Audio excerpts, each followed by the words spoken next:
गेल्या भागामध्ये आपण संतापाच्या भावनेबद्दल बोललो.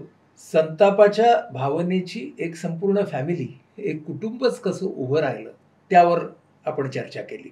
संताप शिगेला पोहोचला, की आक्रमकता निर्माण होते, ॲग्रेसिव्हनेस निर्माण होते. तर आज आपण आक्रमकता म्हणजे काय याचा खास विचार करणार आहोत. नंदू, या भागामध्ये तुझं स्वागत. आक्रमकता, ॲग्रेशन हे कशावर ठरतं हे फार कठीण आहे सांगणं. कारण एकाचं आक्रमण, दुसऱ्याचं स्वसंरक्षण. Aggression is the best form of defence असंही म्हणतात. असंही आपल्याला म्हटलं जातं.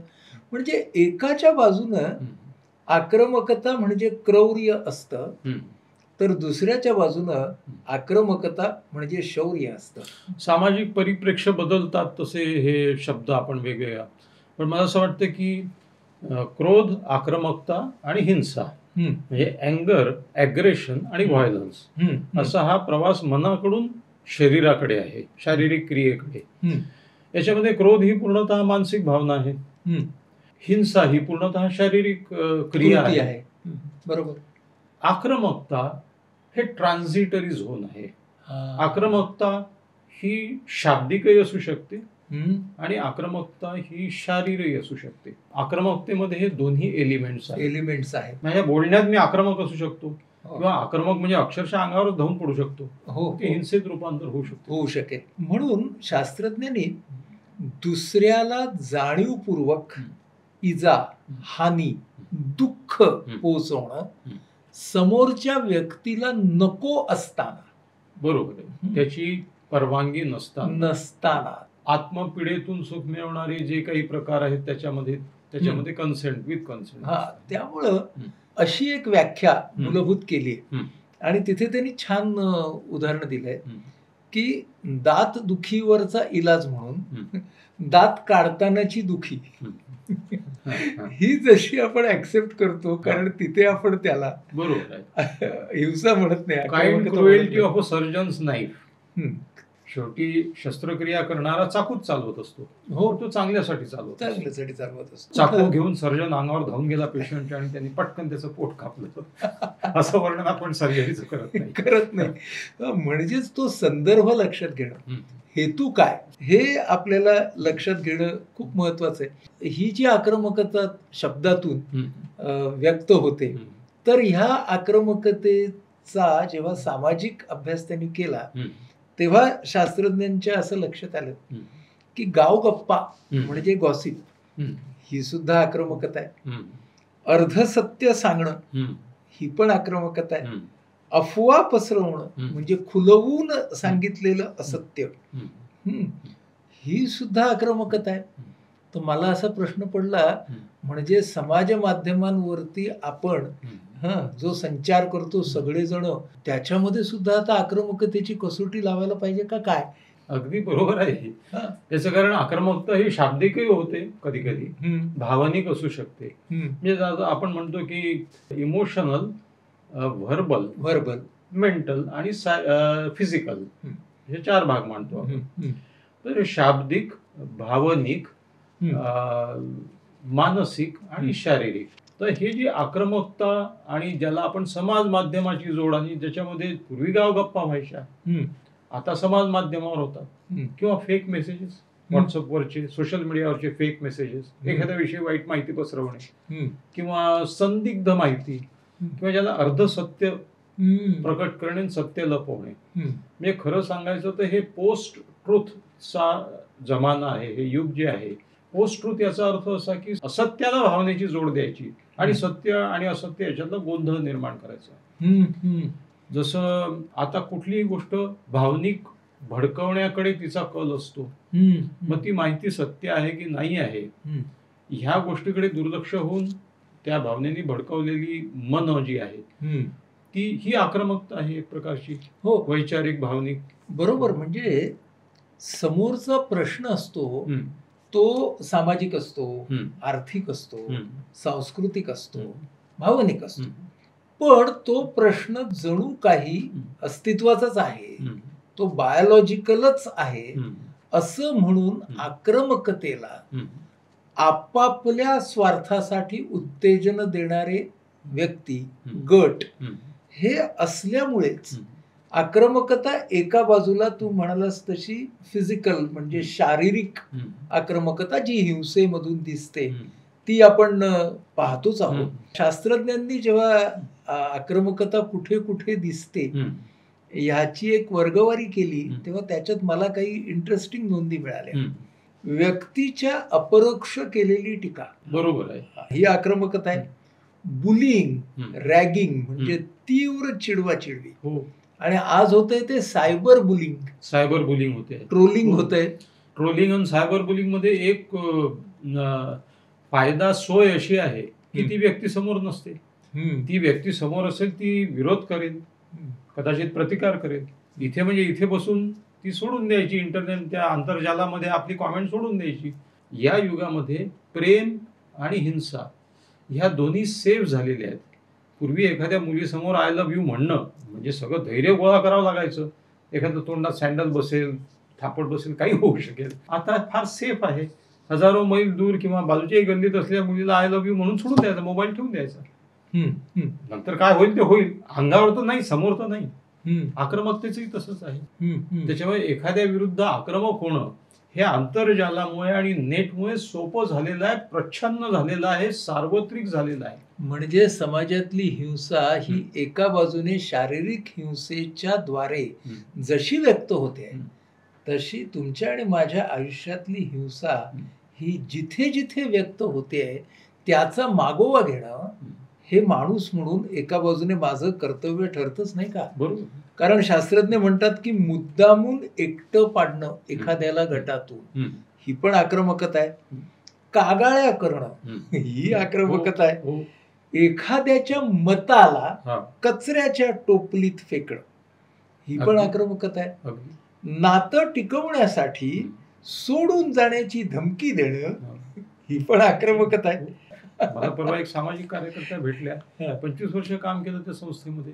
संस्थेचा 25वा रौप्य महोत्सवी कार्यक्रम, आणि कोणीही माझ्या सहकार्यांनी जितके भाषण झाले कोणीही माझं नाव घेतलं नाही, कटाक्षाने टाळलं.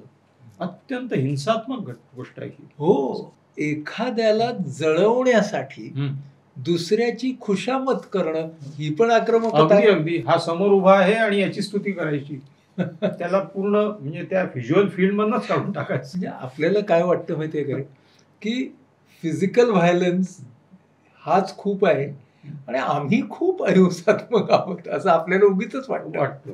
पण अशा प्रकारे व्हायलन्स सगळीकडे होत असतो, जो फिजिकल नाही आहे पण मेंटल इमोशनल आहे. आणि ही आक्रमकता आपल्याला जिथं कुठं दाखवायची संधी मिळते ती आपण सोडत नाही. आणि मला वाटतं कुटुंब हे याचं आवडतं अंगण आहे. कुटुंब ही तर सुरुवात आहे, ते तर रोजचं काय म्हणता येईल त्याला रिहर्सलचं ठिकाण आहे. कारण असूया, मत्सर, द्वेष, आक्रमकतेच्या आणि हिंसेच्या ह्या ज्या काही परिभाषा निर्माण झालेल्या आहेत त्या संस्कृतीने वाढीला लागलेल्या आहेत. ज्याच्यामध्ये जसं फ्रॉइड असं म्हणतो की when did mental illness start? When the first man, instead of hurling a stone on somebody else, hurled abuses. एखाद्या माणसावर दगड फेकायच्याऐवजी जेव्हा मी त्याला शिव्या द्यायला सुरुवात केली त्या क्षणी मनोविकार सुरू झाले. मनोविकार समाजामुळे सुरू झालेले आहेत, कारण मनात एक आणि समाजात एक ही दुफरी माजली. तेव्हा मनात तर माझ्या भावा तुमच्यासारखा माणूस नंतर म्हणायचं याच्यात काय बदमाश माणूस नाही आहे कोणी असं खाजगीत म्हणायचं. वरती एक भावना, आतमध्ये एक भावना, ही जेव्हा दुफरी दुभंग झाला त्या क्षणी मनोविकार निर्माण झाले. फ्रॉइड असं सुद्धा आपल्याला सांगतो की व्यक्तीच्या मनामध्ये 2 तऱ्हेच्या इन्स्टिंक्ट्स आहेत. त्याला लाईफ इन्स्टिंक्ट म्हणजे त्याला फ्रॉइडने नाव दिलं एरॉस, आणि डेथ इन्स्टिंक्ट त्याला त्याने नाव दिलं थेनेटॉस. एक प्रगतीकडे घेऊन जाणारी, अस्तित्वाकडे घेऊन जाणारी, आणि दुसरी विनाशाकडे घेऊन जाणारी. तर ह्या दोन्हीच्या इन्स्टिंक्ट्स आहेत, प्रेरणा आहेत. ह्यांचा फ्रॉइडच्या म्हणण्यानुसार आपल्या सबकॉन्शियस मनामध्ये सततचा संघर्ष चालू असतो आणि त्याच्यातून जे टेन्शन निर्माण होतं ते आक्रमकतेमधून बाहेर पडतं असा एक मनाच्या आतलाही सिद्धांत फ्रॉइडनी मांडला. आणि मग ते असं म्हणतात की आयदर हे ॲग्रेशन सब्लिमेट होईल, म्हणजे हे ॲग्रेशन होईल, उन्नयन ते खेळाच्या रूपानं उत्कृष्ट खेळाडू ॲथलीट होऊन बाहेर पडेल ती व्यक्ती, किंवा ते डिस्प्लेस होईल, म्हणजे ते दुसऱ्यांवरती बाहेर येईल किंवा स्वतःवरती ते बाहेर येईल. तर अशा तऱ्हेची त्यांनी एक खूप छान मांडणी केली. त्याला पुढे शास्त्रज्ञांनी हायड्रॉलिक मॉडेल ऑफ ॲग्रेशन असं म्हटलंय. म्हणजे जितकं तुम्ही दाबता तितकं तो दबाव निर्माण होतो आणि मग ती आक्रमकता हिंसेतून बाहेर येते. आरती प्रभूंच्या फार सुंदर ओळी आहेत. रेताच्या प्रत्येक थेंबात प्रेताचा जन्म असतो. ह्या जगामध्ये एक पेशी जन्मते त्या क्षणी तिचा विनाशाकडे क्लॉक सुरू होतो. पण विनाश वृत्ती, विध्वंस वृत्ती ही माणसाची अंगभूत वृत्ती आहे. आणि या वृत्तीमुळे आक्रमकता, बेछूट गाडी चालवणे, औषधोपचाराची पर्वा न करणे, बेफाम जगणे, समाजाचे नीतिनियम तोडणे आणि सेल्फ डेट्रिमेंटल बिहेवियर सुद्धा, अशा प्रकारची विध्वंसक विनाश वृत्ती स्वतःच्या विरुद्धच असते. कारण तो विनाशाकडे जात असतो. बेफाम दारू पिणे, व्यसन करणे. तर ही माणसाची अंगभूत वृत्ती आहे एका बाजूने. काही जणांमध्ये जास्त असेल, काही जणांमध्ये. आणि दुसरं आपल्याला शास्त्रज्ञ असं सांगतात की हा एक लर्न्ड रिस्पॉन्स पण असू शकतो. अगदी. म्हणजे ज्या ज्या वेळेला माझा हेतू बाधित होतो तेव्हा मला येणारं फ्रस्ट्रेशन मी फक्त आक्रमकतेमधूनच व्यक्त करायचं, अशा तऱ्हेचं ट्रेनिंग मला माझ्या इमिजिएट वातावरणातून मिळालं. मुलांमध्ये आक्रमकता जर एका अशा कुटुंबात ते राहत असतील जिथे आई वडील सतत भांडतात आहेत, हिंसक होतात आहेत, एकमेकावर हात टाकतात आहेत, एकमेकावर म्हणणं म्हणजे चुकीचं आहे, खरं म्हणजे पुरुष जास्त व्हायलंट असतात, स्त्रिया कमी. अशी एक पाहणी सांगते की 25% महिलांना इंटिमेट पार्टनर व्हायलन्स म्हणजे आपल्या जवळच्या जोडीदाराकडून झालेल्या हिंसेला सामना करावा लागतो. पुरुषांचं प्रमाण फार कमी आहे, 12.5% पेक्षा कमी आहे. जे मुलं देशाच्या बॉर्डरवर राहतात, जिथे सीमारेषा आहे, ज्यांना आक्रमणांना सतत तोंड द्यावं लागलेलं आहे, ते त्यांची अशी एक समजूत होते की प्रत्येक जीवनातल्या समस्येचं उत्तर हिंसेत आहे, ही शिकवणूक मिळते. आणि अल्बर्ट बांडुरा नावाचा जो सायकोलॉजिस्ट होऊन गेला, त्याचा बोबोडॉल एक्सपेरिमेंट फार लोकप्रिय आहे. म्हणजे लोक असं म्हणतात की का हो सिनेमामुळे हिंसा होते, टीव्हीमुळे होते, खरं आहे का? काही प्रमाणात खरं आहे. हिंसा समोर दिसते, मुलांना तुम्ही एक्सपोज करता. म्हणजे सिनेमे आणि हे करू नये असं नाही आहे, पण ज्या वयामध्ये हिंसेचे फलित किती वाईट आहेत, हिंसा कुठे किती प्रमाणात पुरेशी आहे, किती प्रमाणात वाईट आहे, ही समज आलेली नसलेल्या मुलांच्या वयोगटासमोर अशी हिंसा भयानक, तो सगळा तीव्र स्वरूपाचं व्हायलन्स दाखवणं हे चुकीचं आहे. तर अल्बर्ट बांडुरांनी फार सोपा प्रयोग केला. एका खोलीमध्ये मुलं बसले होते, खेळणी होती, तिथे एक बोबोडॉल होती. बोबोडॉल म्हणजे ते असा फुगा असतो, तो डोलतो, तो पुन्हा जागेवरून उभा राहतो. दुसरा टप्पा प्रयोगाचा असा होता की एक माणूस येतो, मुलं खेळत असतात आणि तो हातोडी घेतो रबरी आणि सारखा त्या बोबोडॉलला मारतो. आणि तिसऱ्या टप्प्यावरती त्याला असं दिसलं मुलांनी बाकीची खेळणी सोडली, बोबोडॉलला ठोकायला सुरुवात केली. Learn phenomena. व्हायलन्सची सगळ्यात मोठी महत्वाची थिअरी ही आहे की it is a learn phenomena. आणि मुलं शिकतात. प्रत्येक माणूस स्वतःची एक भावनिक स्क्रिप्ट लिहित असतो, आणि जेव्हा तुम्हाला आक्रमकतेला पोषक अशा घटना तुमच्या आयुष्यात येतात, तर त्या मेमरीज म्हणून तुमचा मेंदू हा साठवतो. बरोबर. त्याच्यातून तुमची जी भावनिक स्क्रिप्ट लिहिली जाते त्याच्यामध्ये एकतर तुम्ही बळी असता किंवा कानपिळी असता. बरोबर. विक्टिम असता किंवा ॲग्रेसर. अशा वेळेला तुमच्या मेमरीमध्ये जर व्हायलन्सचे असोसिएशन खूप आले, म्हणजे तुम्ही गेमही मोबाईल गेम असा खेळताय का ज्याच्यामध्ये मरणं मारणंच आहे, तर आपोआपच तुम्ही ॲग्रेसर कडे जास्त झुकू लागता. म्हणजे आज आपल्या समोर हा मोठा आव्हानात्मक असा प्रश्न आहे की आसमंतातून ज्या वेळेला अशा तऱ्हेच्या संवेदना वेगवेगळ्या माध्यमामधून येत आहेत, त्यावेळेला आपण ह्या आक्रमकतेला आवर कसा घालायचा? तर निदान माणसामध्ये असलेली आक्रमकता आपण ओळखणं, आपल्या शब्दामधून येणारी आक्रमकता, भावनिक साक्षरता. एक सायकोलॉजिकल थिअरीच अशी आहे, होस्टिलिटी ॲट्रिब्युशन बायस. म्हणजे मी सतत अशा फेजमध्ये असतो की म्हणतो या सगळ्या जगातले सगळे लोक बेसिकली वाईट आहेत आणि जो समोरचा येतो आहे त्याच्या मागे त्याचा काहीतरी आक्रमक, हिंसक, वाईट हेतू आहे. तर होस्टिलिटी ॲट्रिब्युशन, समोरचा काहीतरी दुर्वर्तन करणाराच माणूस आहे या तयारीनेच जातात. तसं आपण दुकानात जातो, आपली समजूत काय करून देण्यात येते किंवा होते की प्रत्येक दुकानदार हा फसवण्याच्या हेतूनेच आपल्याला वस्तू विकत असतो. तो जो भाव सांगतो तो खरा. एखादा दुकानदार असेल तो जर योग्य भाव सांगा, आपला विश्वास नाही बसत. कारण त्या लर्न्ड प्रोग्राम मध्ये मी जगामध्ये टफ राहिल्याशिवाय माझं खरं नाही, कारण जग वाईट आहे. एक मुलगा होता, सतत खोटं बोलणं आणि मारामाऱ्या करणं वगैरे. दोन बायकांमध्ये त्याच्या आईला त्या मुलाच्या हाताने राहू दे, तसंच चांगलं आहे, आजकालच्या जगात असंच लागतं. तो जे दोन ठोस्याला ठोसा देतो, मारामाऱ्या करून देतो शाळेतून, असंच पाहिजे आजकाल. त्याच्यामुळे तुम्ही बाकीचं जग करता की बाकीच्या जगामध्ये तो होतो आहे. शेवटी कार्यकारण भावही नष्ट होऊन जातो. कारण रिएन्फोर्समेंट येते आणि मग इंटरप्रिटेशन ऑफ क्ल्यूज असं मन करतं की माझ्यासारखं जग चाललं पाहिजे.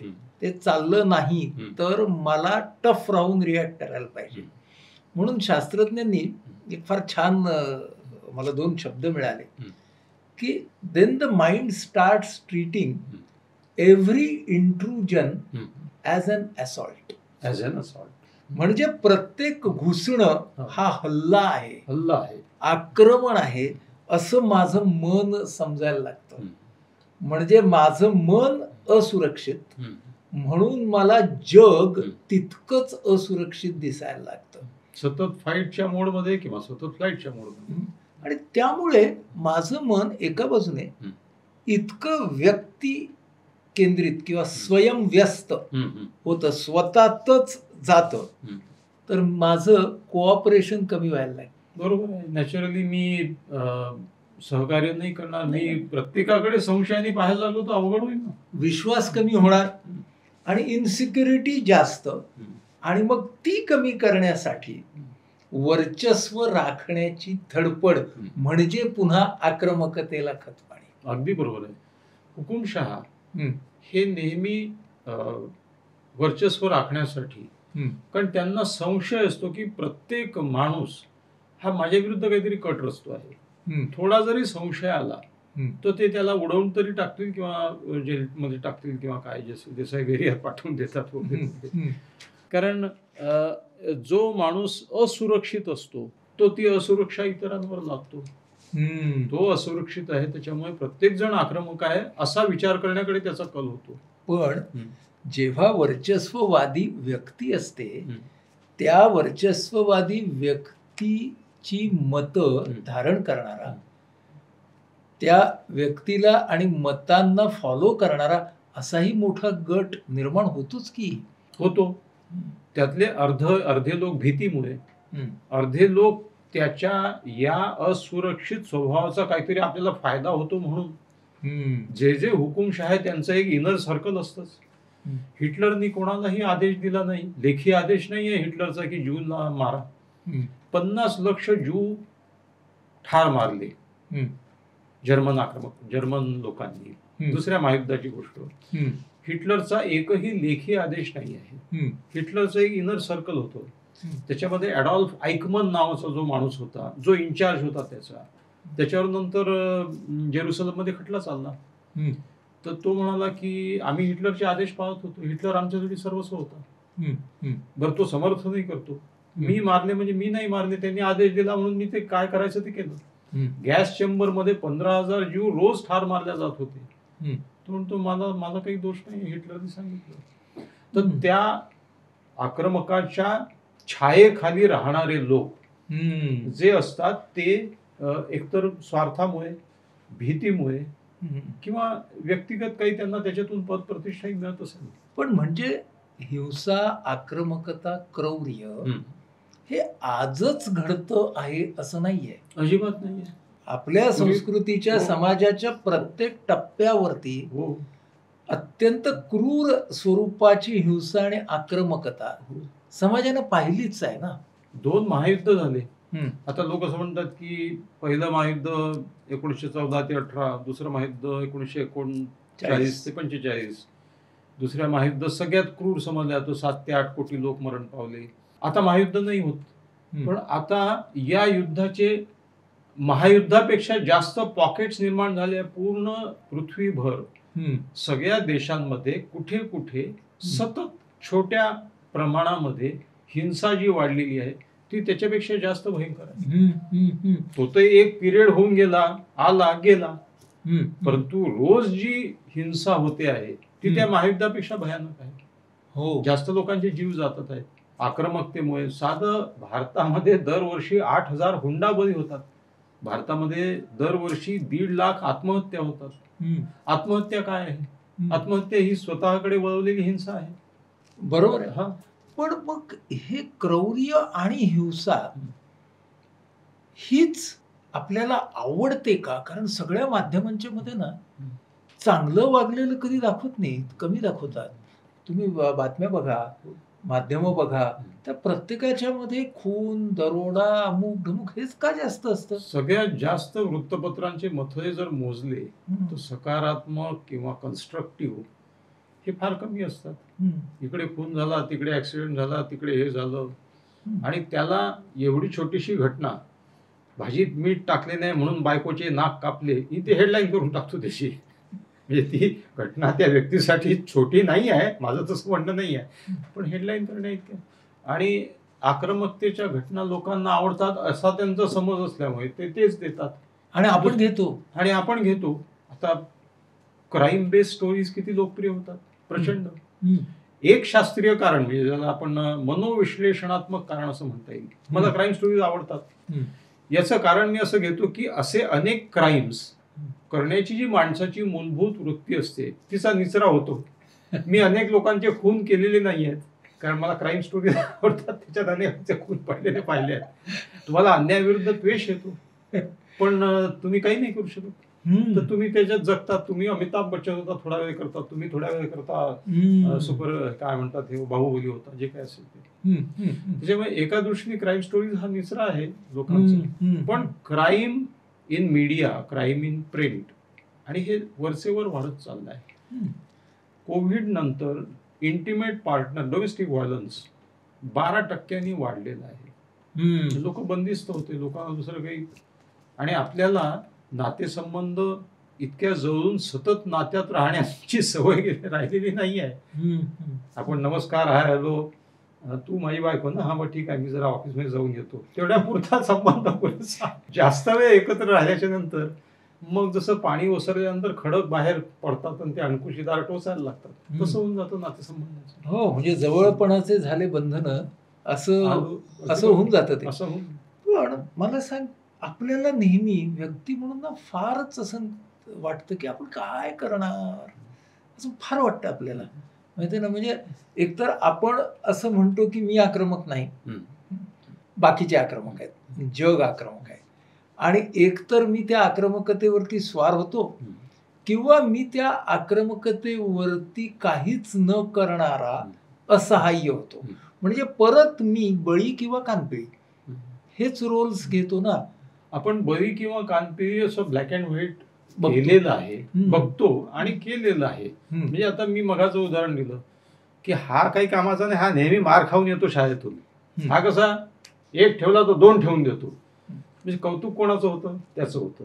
तुम्ही जर एखाद्या भांडणं चालू आहेत, साहेब भांडू नका, काय भांडण्यासारखं काहीच नाही याच्यामध्ये, असं बोलणारा एकही माणूस नसतो त्याच्यात. अरेला कार्य करत जा.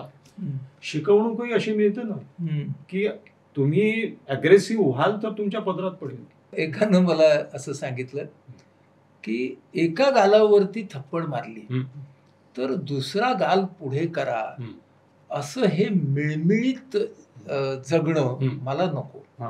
तर मी त्याला म्हटलं, ते जे वाक्य आहे ते आपण म्हटलं जरा समजून घेऊया, की एका गालावरती थप्पड म्हणजे अडचण, आपत्ती, अपयश, आघात, ही थप्पड आहे. आणि त्यावेळी दुसरा गाल पुढे करणे म्हणजे रेझिलियन्स आहे, की मी ही अडचण, आपत्ती, अपयश समोर असताना सुद्धा मी खरं म्हणजे त्याच्याशी कोपिंग अप करणं हे सोडणार नाही. हा त्याचा अर्थ आहे.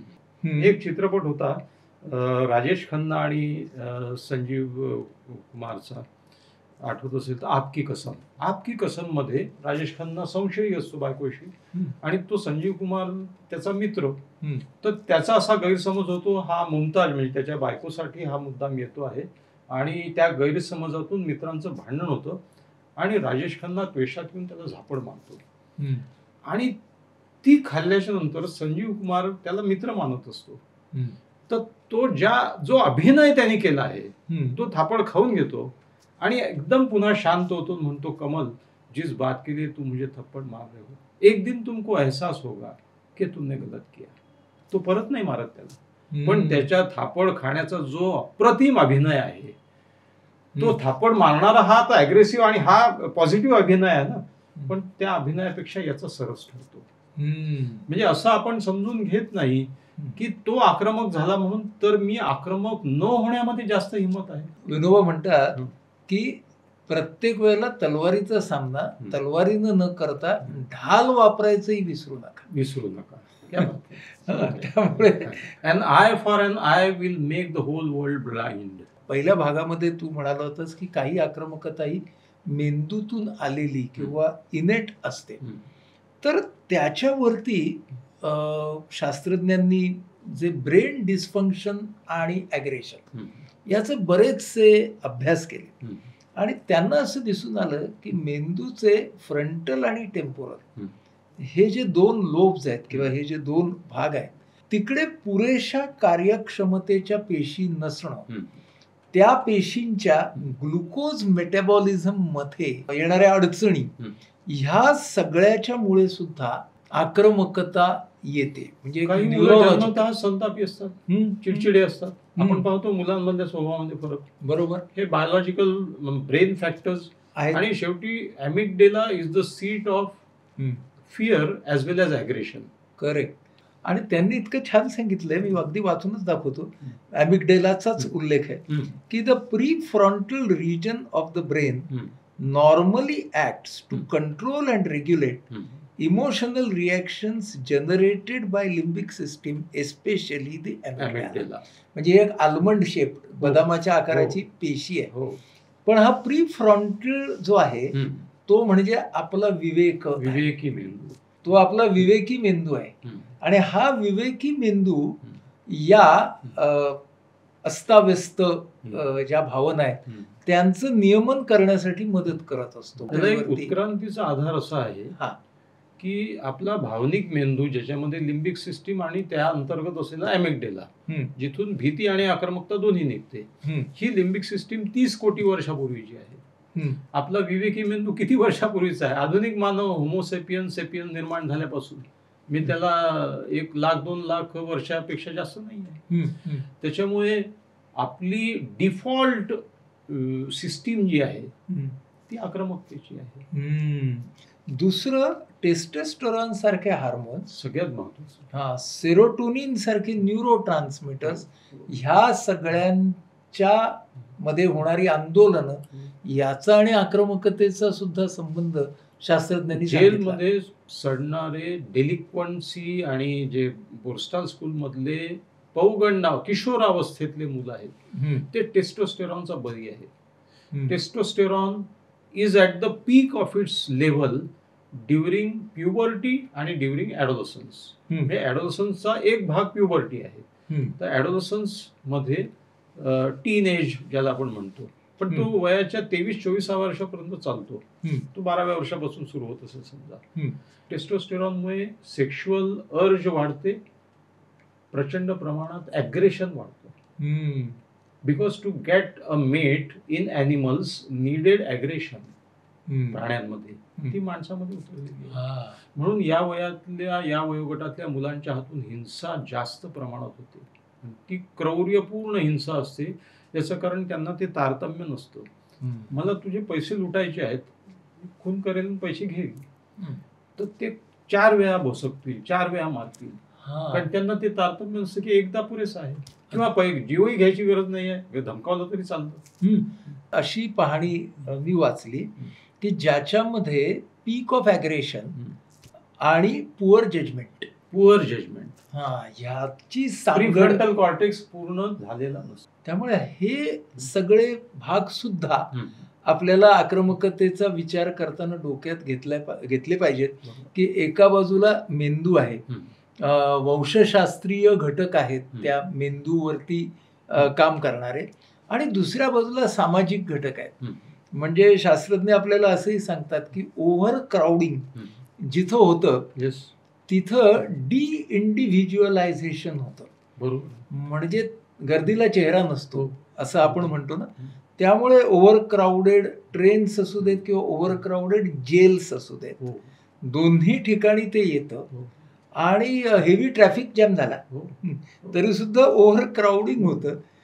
पण शास्त्रज्ञ असं म्हणतात की डी इंडिव्हिज्युअलायझेशन जिथे होतं तिथे आक्रमकता वाढते, कारण मोठ्या कुटुंबांमध्ये आक्रमकता कमी होते.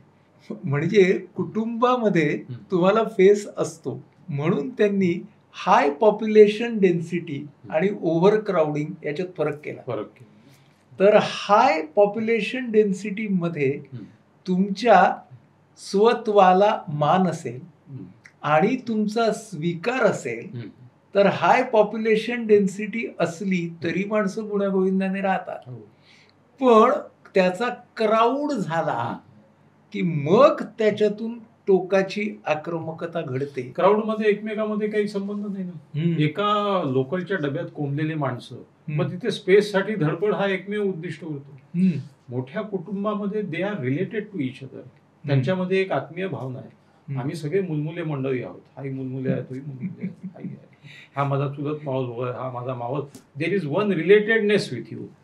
त्याच्यामुळे तिथे ती आक्रमकता येत नाही. सहकार्य जास्त येतं. लोकलच्या डब्यात सहकार्य येण्याचा प्रश्न नाही. हो, माझं उद्दिष्ट काय, ती वेळ गाठणं, ती ठिकाण गाठणं. मग त्याच्या आड येणारा प्रत्येक माणूस हा माझा स्पर्धक आणि वाईटच आहे.